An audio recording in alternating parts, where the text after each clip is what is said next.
Glória a Deus. Abra suas Bíblias em Romanos capítulo 3, versículo 21. Mas agora, sem lei, fala assim, sem lei, tem se manifestado a justiça de Deus, que é atestada pela lei e pelos profetas, isto é, a justiça de Deus pela fé em Jesus Cristo, para todos os que creem, pois não há distinção. Amém. Hoje eu quero falar um pouquinho sobre a igreja, sobre nós. A igreja hoje, irmãos, ela tem sido uma igreja que não tem tido revelação, né? Não são todas as pessoas, mas grande parte da igreja não tem tido revelação de um Jesus ressurreto. A maioria das igrejas hoje pregam um Jesus natural, um Jesus homem, um Jesus que veio ao mundo, um Jesus que sofreu, um Jesus que foi perseguido, um Jesus que foi envergonhado, um Jesus que foi humilhado, foi injustiçado e que morreu em uma cruz. O entendimento hoje de muitos pastores é esse, a respeito do Evangelho. É o que Jesus fez aqui na terra.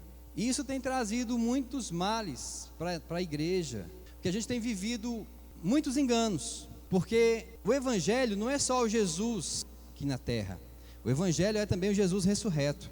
E o que Jesus fez após ele ser ressuscitado é o que poucas pessoas sabem, e é o que poucas pessoas têm falado, é o que poucas pessoas têm ensinado.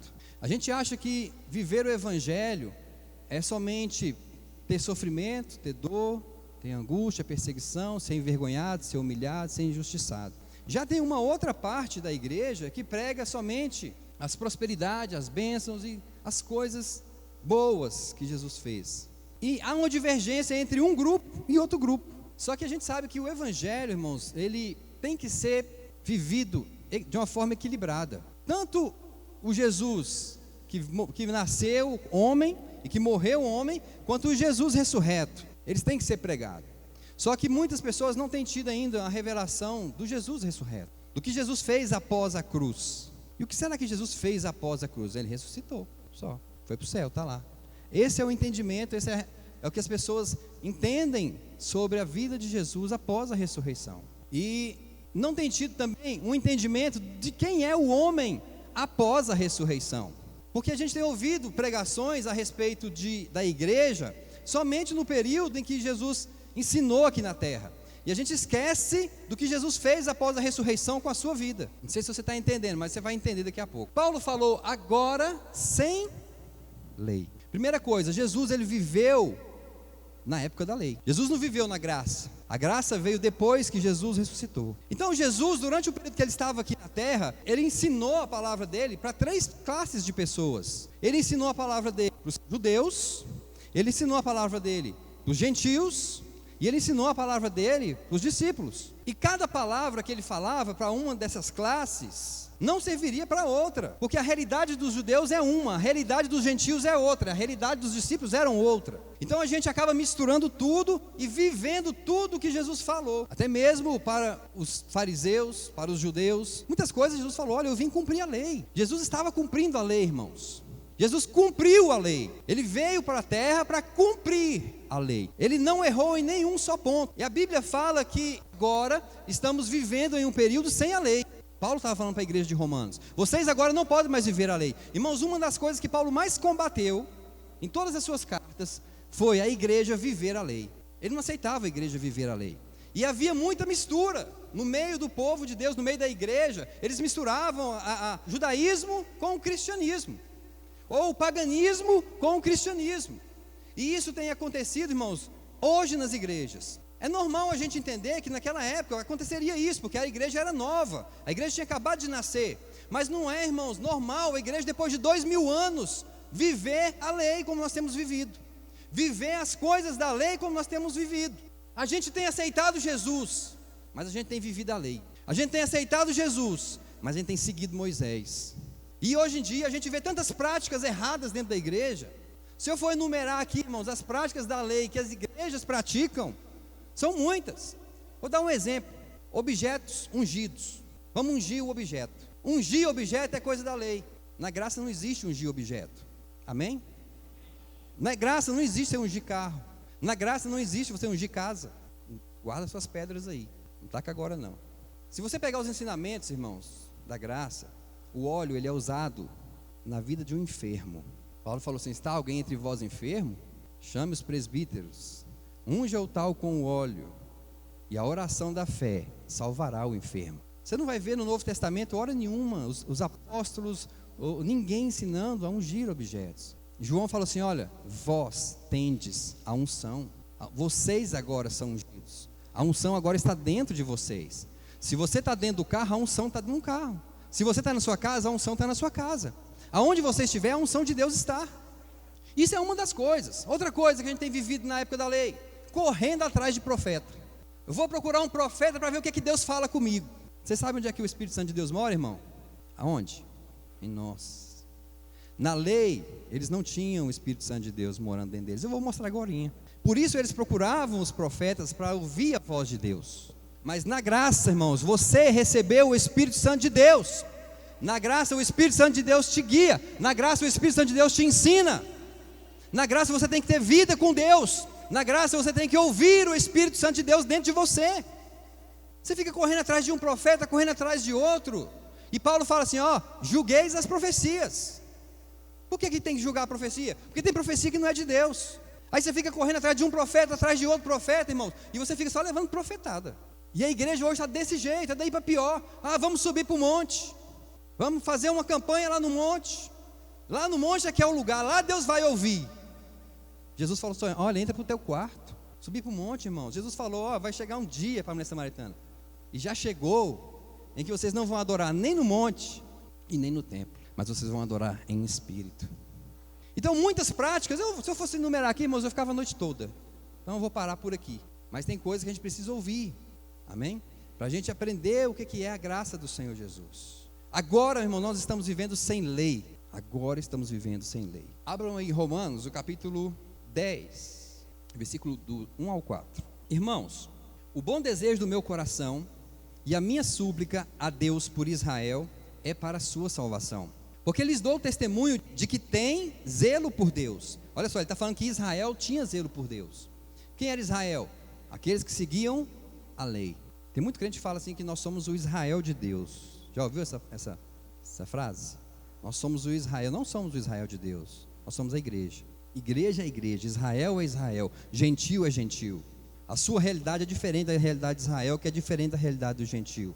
E ele fala ainda no versículo, continuando aqui, versículo 2: porque lhes dou testemunho de que tem zelo por Deus, mas não com entendimento.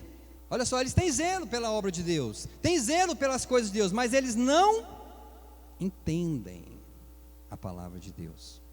Versículo 3: porquanto não conhecendo a justiça de Deus, Jesus Cristo, não conhecendo a justiça de Deus e procurando estabelecer a sua própria, não se sujeitaram à justiça de Deus. Eles não se sujeitaram a Jesus, o justo. Irmãos, na lei ninguém era justo, porque ninguém conseguia cumprir a lei. Se você errasse em um ponto, você era culpado de todos os outros. Então não havia justo. Aí o que a gente prega? Irmãos, não tem um justo, nenhum sequer. Mas isso, a palavra está falando a respeito das pessoas que viviam na lei, que na lei não tinha ninguém considerado justo, ninguém conseguia cumprir a lei, todos eram culpados diante dela. E aí os israelitas, eles rejeitaram a justiça de Deus, que é Jesus. Jesus, ele veio para cumprir a lei, para se tornar justo. E como Jesus se tornou justo, aqueles que crescem nele eram justificados. Só que Israel rejeitou Jesus. Eles rejeitaram a justiça de Deus, porque eles achavam que a justiça teria que ser estabelecida por eles próprios, pelas suas próprias obras. Olha o que ele fala aqui, ó: procurando estabelecer a sua própria. Ou seja, eu sou justo se eu fizer, eu preciso fazer para ser justo. Eu vou te falar uma coisa, irmão, você não precisa fazer para ser justo, você precisa crer para ser justo. Jesus fez por você, Jesus pagou um preço por você, Jesus levou os seus pecados, Jesus levou suas maldições, Jesus levou suas enfermidades, Jesus levou suas misérias. Jesus te arrancou de tudo que é mal, irmãos, e te colocou no reino da luz. Versículo 4: pois Cristo é o fim da lei. Fala assim: Cristo é o fim da lei, para justificar todo aquele que crê. Você crê em Jesus?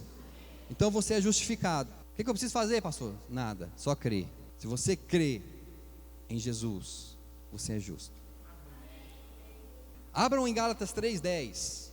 Pois todos quantos são das obras da lei estão debaixo da maldição. Todos quantos são das obras da lei estão debaixo da maldição. Quantos aí já compraram uma vassoura ungida aí? Um lenço ungido? Uma água ungida? Irmãos, a religiosidade é algo que mata o homem. As práticas religiosas da lei mata. A Bíblia fala que a letra mata. Gálatas 3:10. Pois todos quantos são da obra da lei estão debaixo de maldição. Porque está escrito: maldito todo aquele que não permanece em todas as coisas que estão escritas no livro da lei para fazê-las.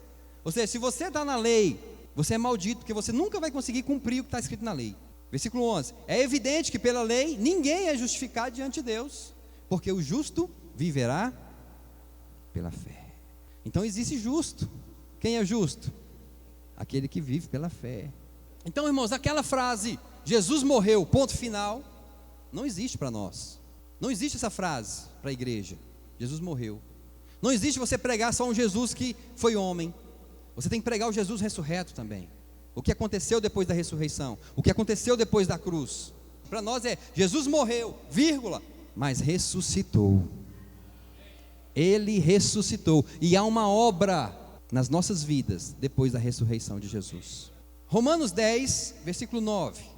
Porque se com a tua boca confessares a Jesus como Senhor, e em teu coração creres, e em teu coração creres que Deus o ressuscitou dentre os mortos, serás salvo. Pois é com o coração que se crê para a justiça. Fala comigo, é com o coração que se crê para a justiça. Para você se tornar justo, você tem que crer com o seu coração. E com a boca se faz confissão para a salvação. Agora uma coisa interessante aqui, irmãos, olha só, no versículo 9. Porque se com a tua boca confessares a Jesus como Senhor, e em teu coração creres que Deus o ressuscitou. Você tem que crer que Deus o... Então, vou fazer uma pergunta. Existia igreja antes da ressurreição? Só a Renata que sabe. Existia igreja antes da ressurreição? Claro que não. Se para ser igreja você precisa crer que Deus ressuscitou Jesus. Então não havia igreja antes da ressurreição. A realidade da igreja, irmãos, veio depois da ressurreição. E é essa realidade que nós temos que viver. É o que Deus fez através de Jesus Cristo na cruz do Calvário, nas nossas vidas, que nós temos que viver, que nós temos que ter um entendimento. Por que a igreja hoje é uma igreja inoperante? Porque é uma igreja que anda no natural. É uma igreja que é ensinada no natural. É uma igreja que é ensinada que não pode, que não consegue. É uma igreja que é ensinada que para vencer ela precisa fazer. É uma igreja que é ensinada a andar nas coisas desse mundo, a ver as coisas desse mundo, a sentir as coisas desse mundo e reagir conforme o que está vendo, o que está sentindo. E não uma igreja que é ensinada a andar pela fé, a viver pela fé, a viver de acordo com a palavra de Deus. Vou dar um exemplo aqui para você, a respeito de doenças. O que a Bíblia fala da igreja a respeito de doenças? Que Cristo levou sobre ele todas. Não foi todas? Cristo levou sobre si todas as nossas doenças e todas as nossas enfermidades. Isso é o que a palavra diz. Agora, o que você crê? Porque o que a palavra está falando é uma coisa, o que você crê pode ser outra. Às vezes você pode crer, não, eu estou doente. Pastor, mas eu estou sentindo, meu corpo está doendo. Olha aqui, minha pele como é que está. Olha meu rosto. E a gente é ensinado, irmãos, a andar pelo que nós estamos sentindo, pelo que nós estamos vendo. Mas a Bíblia fala que você tem que viver pela fé, não atentando para as coisas que se veem, não atentando para as coisas que se veem. Não atente, irmão, para as coisas que você está vendo. Não atente para as coisas que você está sentindo. Atente para o que a palavra de Deus está falando para você. Alinhe a sua fé, irmão, com a palavra de Deus. Alinhe a sua vida com a palavra de Deus. Pastor, eu estou sentindo, mas eu creio que eu sou curado. Deus falou que eu sou curado, então eu sou curado. Eu estou sentindo, mas eu creio e eu declaro na minha vida a cura. Irmãos, e quando você toma posse da sua fé e você declara na sua vida que você é curado, você alinha a sua vida com a palavra de Deus, a doença vai ter que sair. O problema é que nós estamos acostumados e ensinados nas coisas do homem. Estou doente, o que eu vou fazer? Vou repetir, vou fazer uma pergunta. Eu estou doente, o que eu tenho que fazer? Correr para a farmácia ou correr para o médico? Você não foi ensinado desse jeito? Eu também fui. Se eu estou doente, eu tenho que comprar um remédio ou eu tenho que correr para o médico. Pastor, eu estou precisando comprar um carro, mas eu não tenho dinheiro. O que eu faço? O que as pessoas ensinam? Vai no banco, faz um financiamento e compra o seu carro. Precisa comprar uma casa, vai no banco, faz o financiamento, compra a sua casa. A gente foi ensinado assim, naturalmente. Só que Deus, Ele quer te ensinar, irmãos, espiritualmente. Deus quer que você peça um carro para Ele. Fala assim, eu quero comprar um carro, eu não quero comprar um carro financiado. Ele é seu pai, Ele vai te dar. Irmãos, Ele vai te dar um jeito. Se você crê assim, a sua fé, irmãos, agrada a Deus. Se você crê assim, você pode esperar que o Senhor vai providenciar para você o que você está precisando. Deus é seu pai. Então existe uma obra depois da cruz. Existe uma obra depois que Jesus ressuscitou. Primeira coisa que aconteceu com o homem que creu em Jesus, depois dele ressuscitar, se tornou filho de Deus.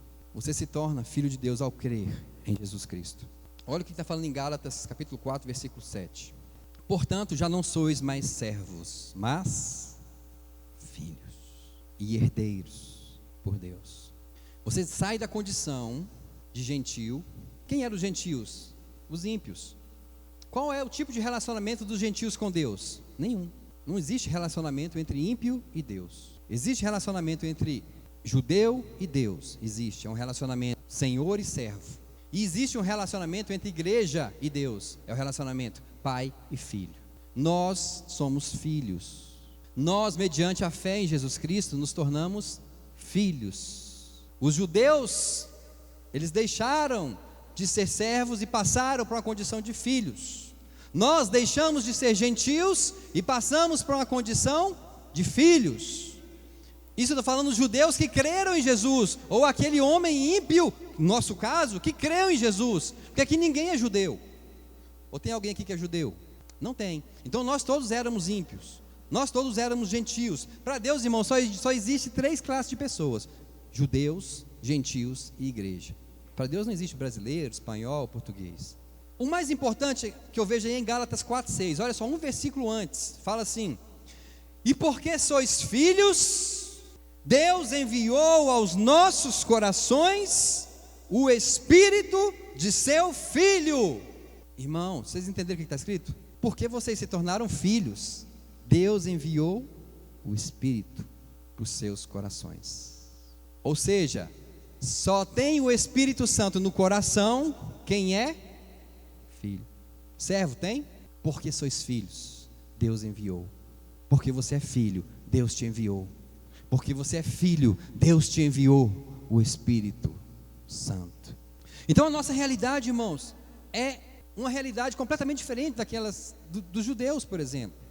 Só que a gente pega a Bíblia toda e faz uma salada de fruta e come tudo. Tem coisas que não é para nós vivermos mais. A Bíblia fala assim que dentre os nascidos de mulher, ninguém foi maior que João Batista. Está lá em Mateus 11, versículo 11. Olha o que a Bíblia está falando, irmãos.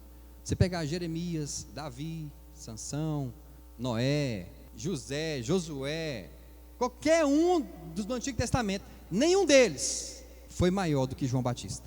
Aí ela continua, mas, põe aí, Mateus 11:11, mas o menor no reino dos céus é maior do que ele. Irmãos, eu achei que vocês iam se empolgar. Acho que vocês não entenderam, não. Vou falar de novo. Vamos ler de novo, Marcinho, vamos ver agora. Mateus 11:11.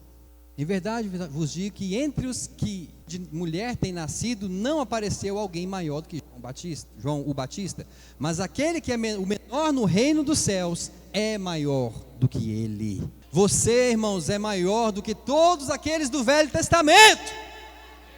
Por quê, pastor? Eu não estou falando isso para você se vangloriar, não, nem para você se sentir orgulhoso, não. É porque eu vou chamar a responsabilidade sua daqui a pouco. Por que você, que é o menor, nós que somos um dos menores no reino do céu, somos maior do que João Batista e os outros? Porque nós temos o Espírito de Deus dentro. Porque nós somos filhos de Deus. João Batista morreu na condição de servo. Ele morreu na lei. Mas você está na graça, você tem o Espírito Santo dentro de você. Você tem aquilo que é de mais importante na sua vida. Irmãos, o que vocês acham que tem de mais importante lá no céu? O que tem de mais valioso lá no céu? Deus. Você já tem Deus. Você já tem o mais precioso dentro de você. Ele está aí dentro do seu coração. E você, porque é filho, você recebeu o Espírito Santo. Para que eu recebi o Espírito Santo? Para que eu recebi o Espírito Santo? Para eu ser guiado por Ele, para eu ser consolado por Ele, para Ele me levar a toda a verdade, para eu não cair em engano mais. O Espírito Santo agora está dentro do meu e do seu coração. Pastor, mas lá em Jeremias 17 fala assim que enganoso é o coração mais do que todas as coisas e perverso. Enganoso é o coração. Para você, igreja, não. O seu coração agora não é enganoso, porque ele tem o Espírito da verdade. O Espírito da verdade te guia a toda a verdade. O coração do homem sem Deus é enganoso, mas o seu não é mais. Irmãos, você é guiado pelo Espírito Santo de Deus. Abra lá em Romanos 8,14, Jacinto. Você tem o Espírito Santo para te guiar. Pastor, como é que eu sei se eu sou filho de Deus? Como é que eu sei se eu criei de verdade que Deus ressuscitou Jesus entre os mortos? Se o Espírito Santo está falando dentro de você. Se Ele não fala dentro de você, irmão, se você está vivendo no pecado e Deus não fala com você, é porque você não nasceu de novo. Porque quem tem o Espírito Santo é guiado por Ele. Pode pecar, pode, mas Ele está sempre te falando: você fez errado, se arrependa. Porque todos que são guiados pelo Espírito de Deus, olha a prova de quem são filhos de Deus. Todos os que são guiados, você é guiado, então você é filho. Essa é a prova de que você é filho de Deus, irmãos. De que você não é guiado pelas suas emoções, de que você não é guiado pelo que você está vendo, mas você é guiado pelo que o Espírito Santo de Deus fala para você. Irmãos, o importante nas nossas vidas não é como nós agimos, é como nós reagimos às coisas. Porque agir, você age premeditado. Agora reagir não. Quando você reage, você está mostrando quem você é. E a maneira com que você reage às coisas, às circunstâncias, revelam quem você é.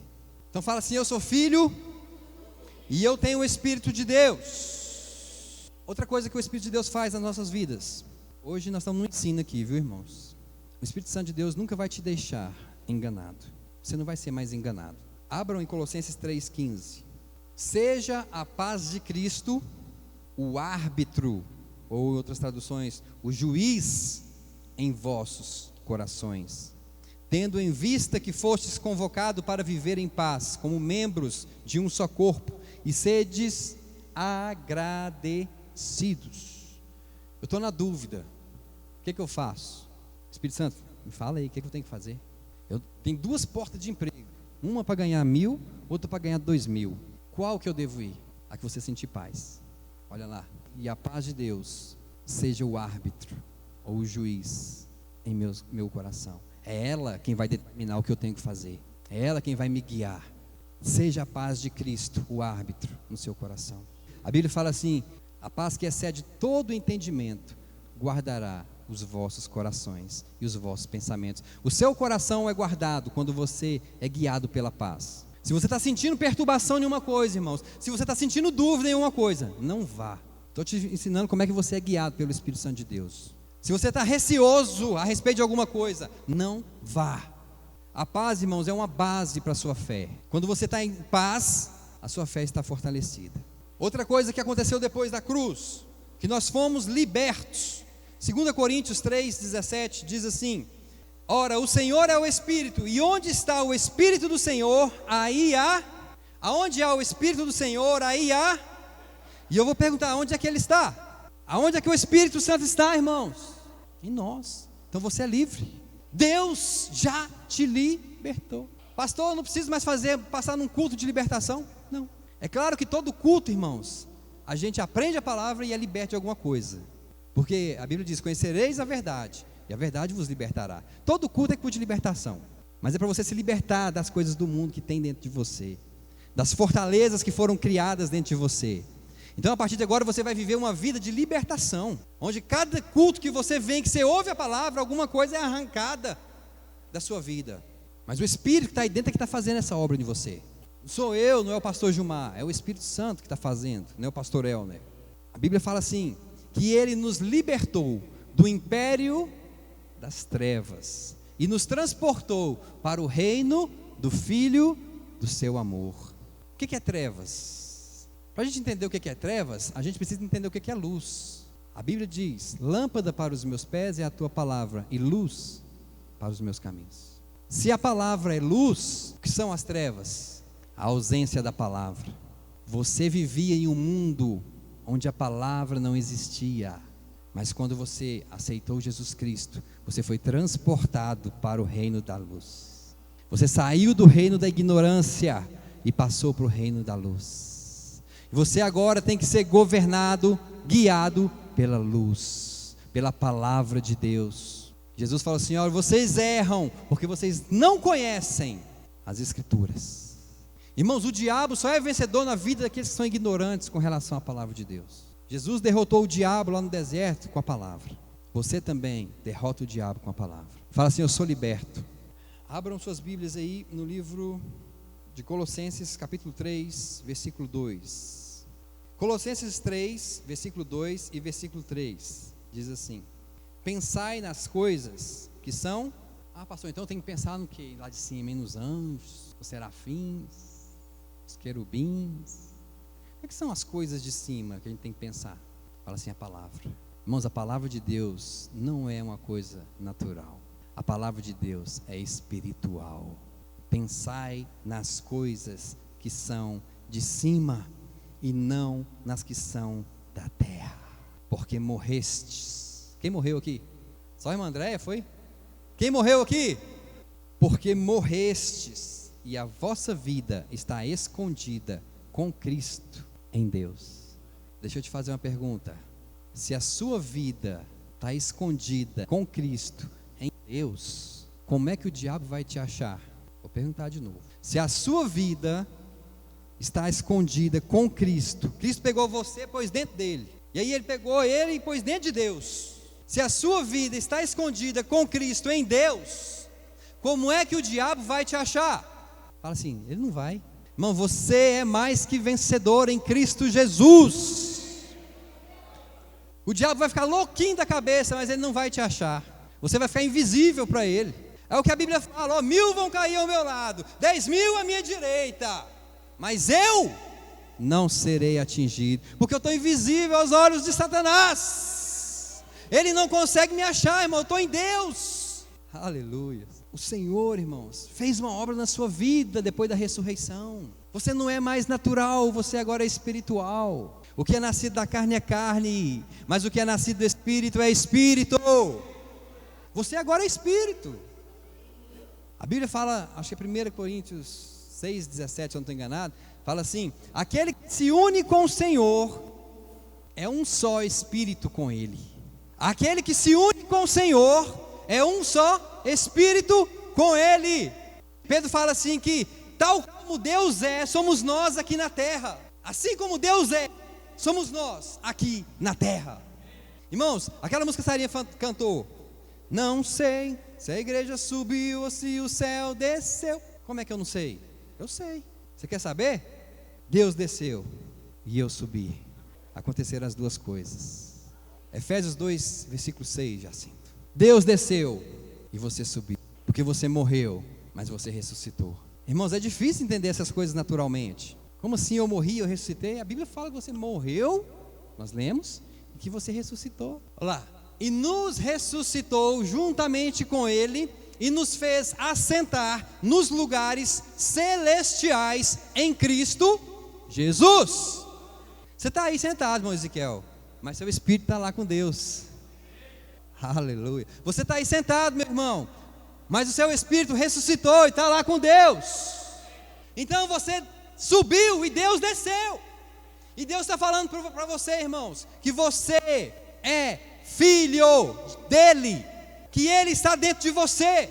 E Ele está falando assim: olha, me leva para os hospitais, eu quero ir para os hospitais, eu quero curar os enfermos. Deus está falando: me leva para as prisões, me leva para as cadeias, eu quero libertar os aprisionados. Deus está falando: me leva para as ruas, eu quero libertar as prostitutas, eu quero libertar os drogados. Deus está falando: me leva para as casas, eu quero consertar os casamentos. E nós não temos feito, igreja, porque nós não sabemos quem somos. Você não sabe quem você é, quem você tem, o que você pode. Nós, igreja, temos um poder muito grande dentro de nós, só que a gente não tem vivido isso. Porque a gente tem sido ensinado naturalmente. Somos religiosos, pessoas que só vêm para a igreja, sentam no banco, ouvem a pregação e vai para casa. Você foi chamado para desfazer as obras do diabo. Sabe, irmãos, eu já vi muito crente falar assim: pastor, o diabo está me atormentando, o diabo está acabando comigo, eu não estou suportando mais. Aí eu lembro de uma passagem em que Jesus chega numa cidade chamada Gadara, e lá tinha um homem possesso, que vivia no cemitério, que batia em todo mundo, que ninguém conseguia prender ele, amarrava ele com algemas, com correntes, ele quebrava tudo, andava nu. E quando Jesus chega naquela cidade, aquele homem corre até Jesus e fala assim: o que nós temos contigo, filho de Deus? Quantos aí são filhos de Deus? O diabo fala para Jesus: o que nós temos contigo, filho de Deus? Já viestes nos atormentar? Irmãos, quem é que está atormentando quem? É o diabo que está te atormentando ou é você que está atormentando ele? É o diabo que está te atormentando ou é você que está atormentando ele? Ele falou para Jesus: já viestes atormentar-nos? Você precisa atormentar o diabo, irmão. Você não pode deixar o diabo fazer o que ele está fazendo, não. Você precisa chegar onde ele está e ele tem que correr. Vou falar uma coisa aqui muito forte agora. O pastor Gilmar um dia falou para mim uma coisa assim, na igreja. Ele falou assim: nunca afine para o diabo. E aquela palavra que ele falou há muitos anos atrás entrou no meu coração. Depois daquele dia eu nunca mais afinei para o diabo. Eu vou falar uma coisa agora para vocês, que se vocês deixarem essa palavra entrar no coração, porque tem palavra, irmão, que cai na beira do caminho, o diabo vai lá e arrebata. Tem palavra que cai em solo rochoso, o sol vai e queima. Tem palavra que cai no meio dos espinhos, é sufocada. Mas se cai em boa terra, ela vai frutificar. O mesmo medo que o diabo tinha de Jesus, ele precisa ter de você, porque você é um com ele. Você é um com ele. Amém? Vamos ficar em pé? Ó Deus, levanta uma igreja poderosa sobre a terra.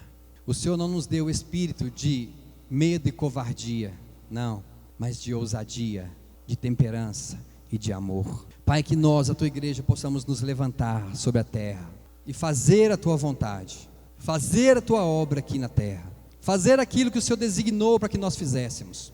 Não queremos ser crentes, ó Pai, inoperantes. Queremos ser crentes que operam o teu poder. Queremos ser pessoas, Senhor amado, filhos amados, que têm consciência de quem são, da responsabilidade que têm e das obras que têm que fazer aqui na terra. Senhor, se tu nos quisesse aí no céu, o Senhor já teria nos levado. O Senhor nos quer aqui na terra para fazer a tua obra, para nós irmos e pregarmos o teu evangelho. Sim, Deus, que possamos pregar o teu evangelho em amor, que possamos pregar o teu evangelho com tolerância, que possamos, ó Pai, pregar a tua palavra para todos aqueles, ó Deus, que precisam dela, para todos aqueles que estão nas trevas, aqueles que estão na ignorância. Sim, Deus, nós te louvamos, nós te adoramos nessa noite. Pai, em nome de Jesus, que a consciência de filho venha sobre as nossas vidas, e que a consciência, Pai, de filho esteja sobre cada um de nós.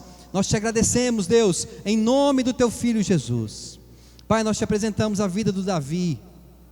Aquela criança precisa, Deus, ser curada, ser restaurada, e nós declaramos a cura na vida dela. Em nome de Jesus, nós já vemos aquela criança curada e restaurada. Sim, Deus, ele já está curado, para a honra e glória do teu nome. Nós cremos e nós veremos a glória do Senhor se manifestar na vida dele. Sim, Deus, eu creio e eu profetizo bênçãos sobre a vida daquela criança, em nome do Senhor Jesus. Te agradecemos, ó Deus, para todo sempre.